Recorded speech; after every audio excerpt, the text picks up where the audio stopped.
Hello and welcome to The Stack, and here are today's top stories. The first story is Chicago Mayor Lori Lightfoot.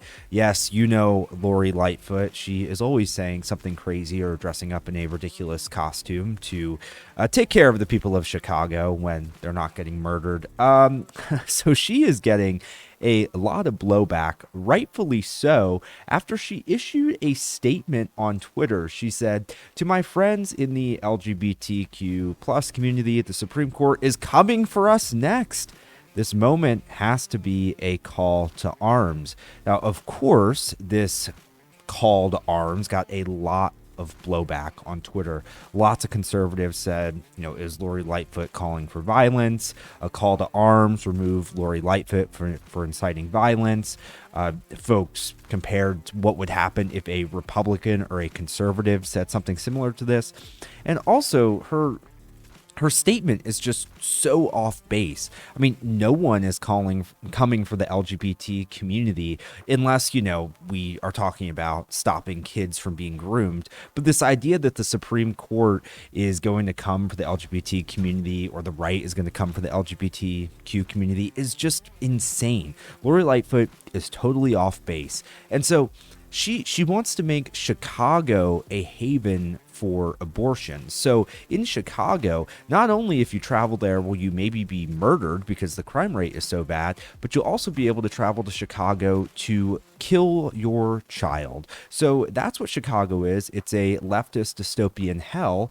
And Lori Lightfoot wants a call to arms against the Supreme Court. So yeah, she's just such a disaster. The second story takes us to Tennessee, and it's going to tie right into Joe Biden and the inflation crisis happening in America right now. There is no doubt there's a food crisis. If you've been to the grocery store lately, you see the price of food. I see the price of food, and it's getting to the point where people are having to choose between either putting gas in their car to get to work or buying food for their family. It's a choice that people are having to make.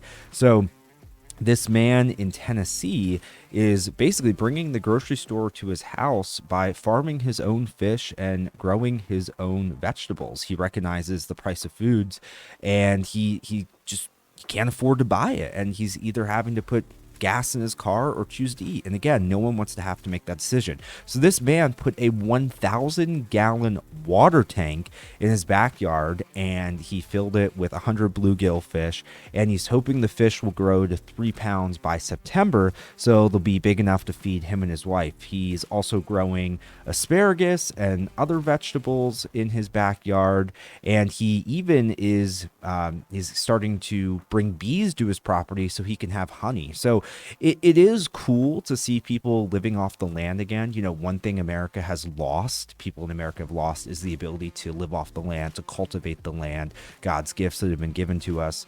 So it's great to see someone doing that. But it's really sad that the inflation crisis has caused this man and his family to do this. And the third story is an utter failure of electric cars. The Biden administration has told us that if we all buy $60,000 electric cars that we can't afford, all of our problems will go away. We all know, gas hit a record high nationally today. It's like $4.37 a gallon, I think. And Biden and Pete Buttigieg, they say, well, just buy an electric car, your problems will go away. Well, there was a study done in the leftist stronghold of San Francisco that found out that 25% of charging stations in the Deep Blue region do not work. 25%, a quarter of them. And if you own an electric car, your charging options are pretty limited. You can either charge at home, but if you live in an apartment or something or park on the street, that's not an option. So what do? Well, you got to charge at an electric car charging station. But again, a quarter of them do not work. And it's funny, there were some that just didn't work because, the screens didn't turn on, or they didn't accept payment. And in 5% of the cases, the charging cords were too short to reach the cars, which is pretty ridiculous. So these charging stations are just sitting there wasting space, totally unusable.